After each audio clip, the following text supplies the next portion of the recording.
اب موجودہ دور کی طرف آئیں تو تاریخ نے ایک تلخ ستم ظریفی پیش کی ہے۔ جن مسلمانوں کو مسلسل اخلاقی طور پر مشکوک اور ثقافتی طور پر پسماندہ قرار دیا جاتا رہا، آج مغرب کی وہی اشرافیہ جو اخلاقی برتری کا دعویٰ کرتی تھی خود بے نقاب کھڑی ہے۔ ایپسٹین سے متعلق انکشافات نے شرافت اور وقار کے خوشنما پردے کو چاک کر دیا ہے۔ سامنے صرف ایک مجرم کی کہانی نہیں آئی، بلکہ ایک ایسے محفوظ سسٹم کی ساخت ظاہر ہوئی جہاں دولت، طاقت اور اثر و رسوخ مل کر شکاریوں کو بچاتے رہے۔ کم عمر لڑکیوں کو ورغلایا گیا، سمگل کیا گیا، ظلم کا نشانہ بنایا گیا اور خاموش کر دیا گیا، وہ بھی کسی دور دراز غیر مہذب علاقے میں نہیں بلکہ مغربی طاقت کے عین مرکز میں۔ نجی جہاز، پرتعیش محلات، خفیہ جزیرے اور قانونی پردہ پوشی اس اخلاقی گراوٹ کا ڈھانچہ بنے۔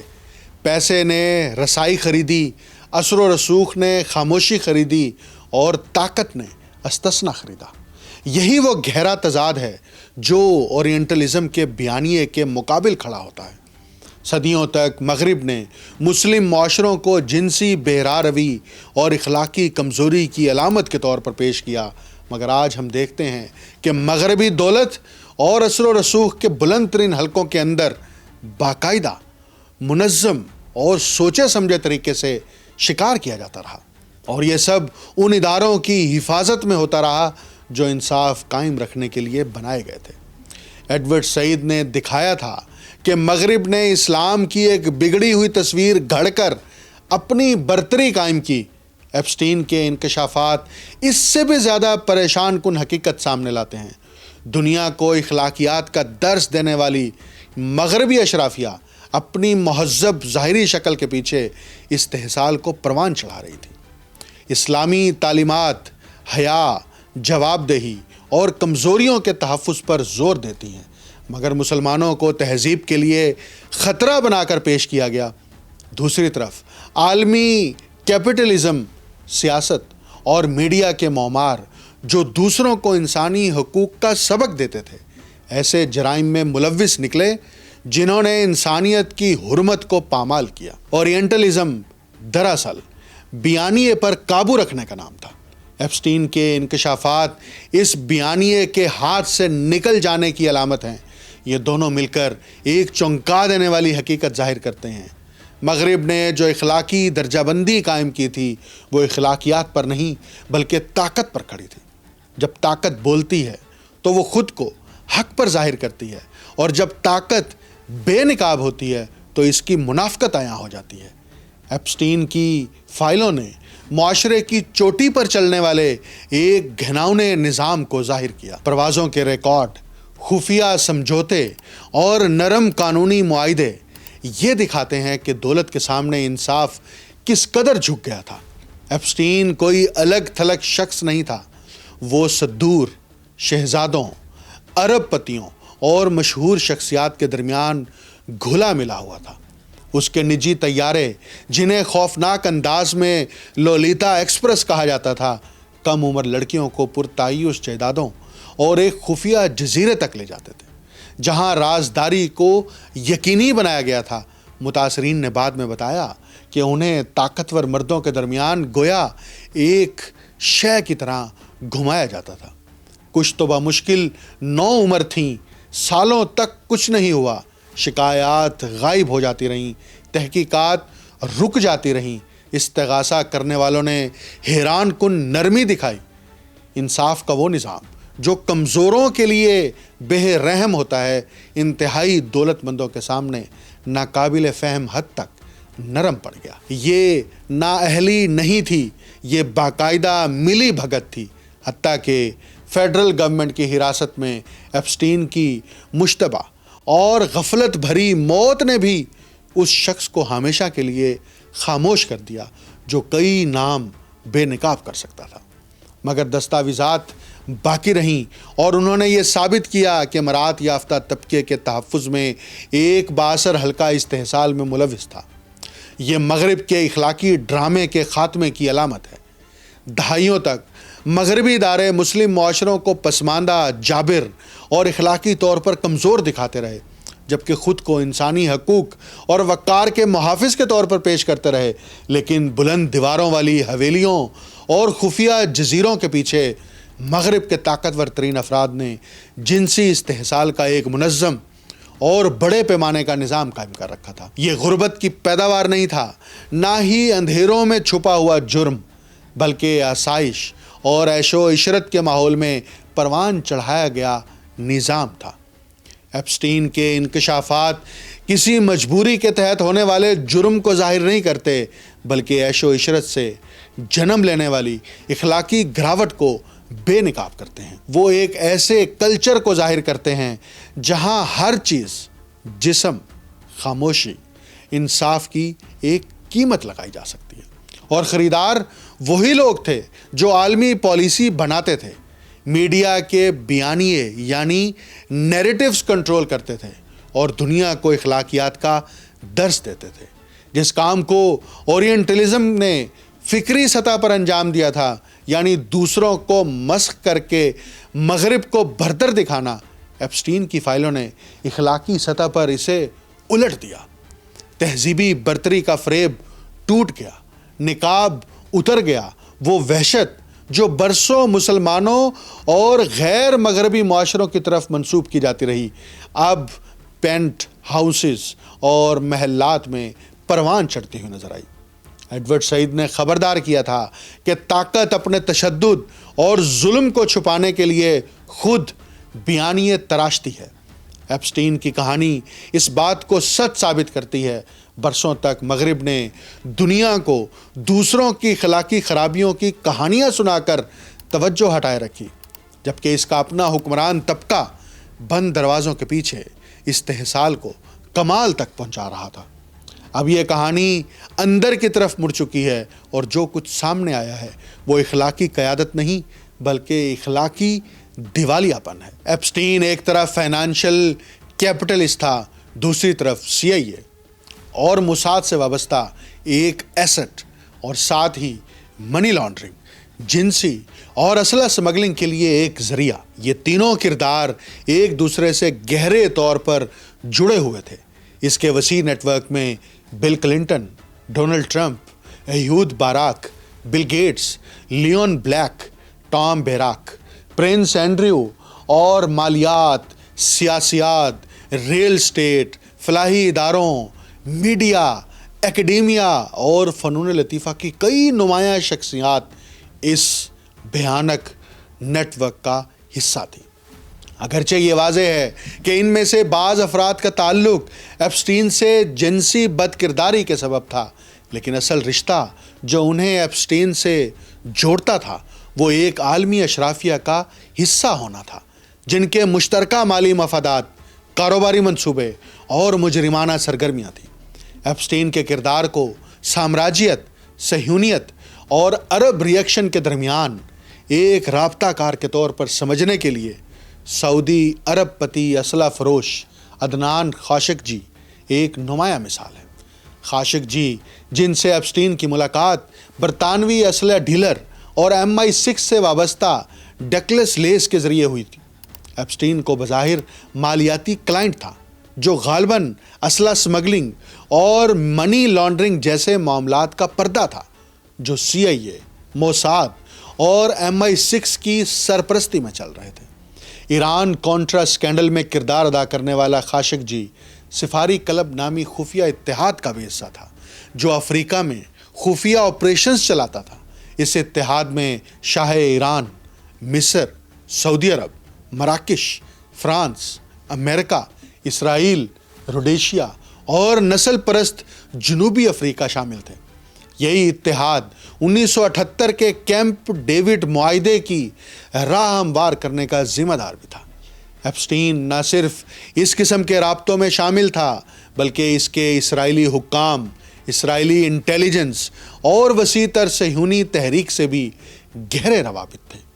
اس کی دولت کے پراسرار ذرائع بڑی حد تک ان صہیونی عرب پتیوں تک جاتے ہیں جو عالمی سطح پر صہیونیت کے مقاصد کو آگے بڑھانے میں سرگرم تھے۔ ایڈگر برونفمن، سیگرام کے سابق CEO اور ورلڈ جیوش کانگریس کے صدر ایپسٹین کے پہلے بڑے کلائنٹ تھے، جس نے اسے عرب پتیوں کے ایک ایسے نیٹ ورک سے جوڑا جس میں لیکس ویکسنر، وکٹوریا سیکرٹ کے سابق سی ای او شامل تھے۔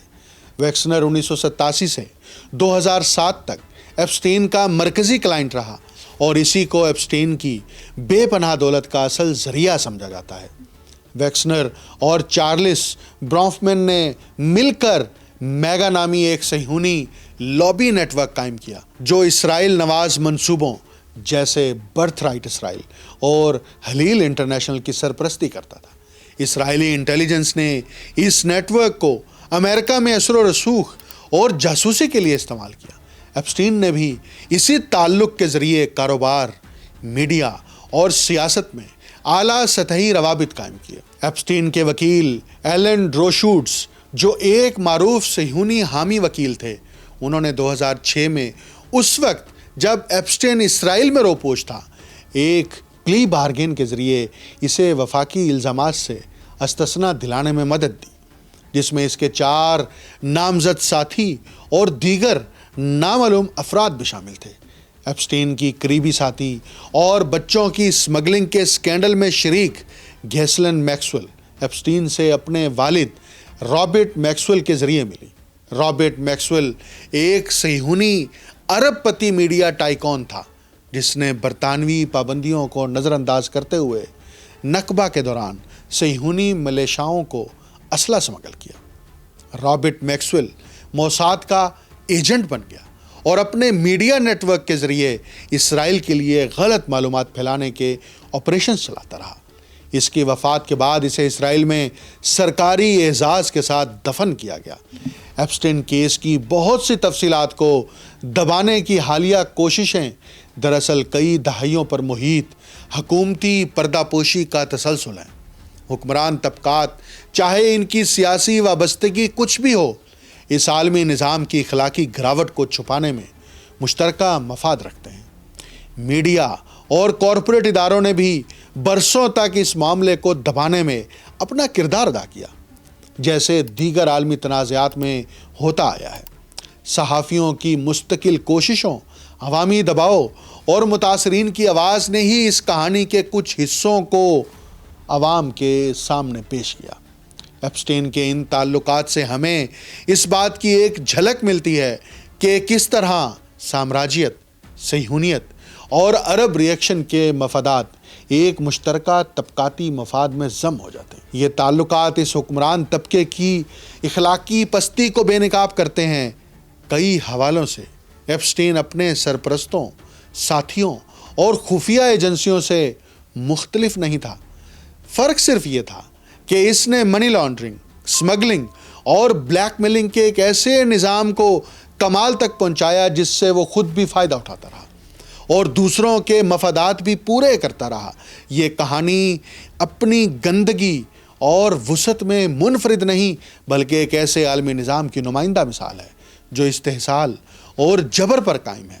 ایپسٹین کے نیٹ ورک میں شامل عرب پتی، سیاستدان اور خفیہ ادارے وہی ہیں یا انہی جیسے ہیں جو دنیا کے دیگر بحرانوں میں بھی سرگرم نظر آتے ہیں۔ یہ تعجب کی بات نہیں کہ وہ طبقہ جو دنیا کے مختلف حصوں میں انسانیت سوز مظالم کا ذمہ دار ہے، وہی بچوں کے استحصال اور سمگلنگ میں بھی ملوث پایا جاتا ہے۔ ان کی پرتعیش اور بے حس زندگیوں کی بنیاد اجتماعی انسانی المیوں پر رکھی گئی ہے۔ ان تمام حقائق کو یکجا کر کے دیکھیں تو ایک بڑی تصویر سامنے آتی ہے۔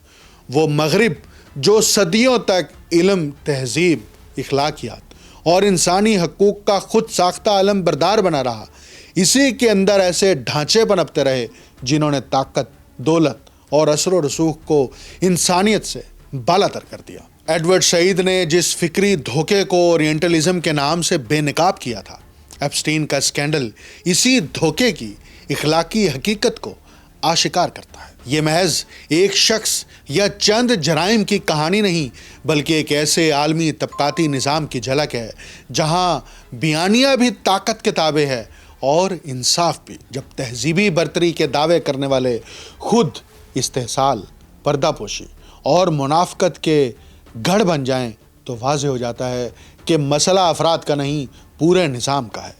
ایک ایسا نظام جو اپنی برتری قائم رکھنے کے لیے دوسروں کو بدنام کرتا ہے اور اپنی تاریکی کو چھپاتا ہے. ایپسٹین کا اسکینڈل اصل میں بین الاقوامی اشرافیہ اور انٹرنیشنل کیپٹلزم کے بھیانک چہرے کو بے نقاب کر چکا ہے. مجھے ڈاکٹر اکمل سومرو کو اجازت دیجیے. اللہ حافظ.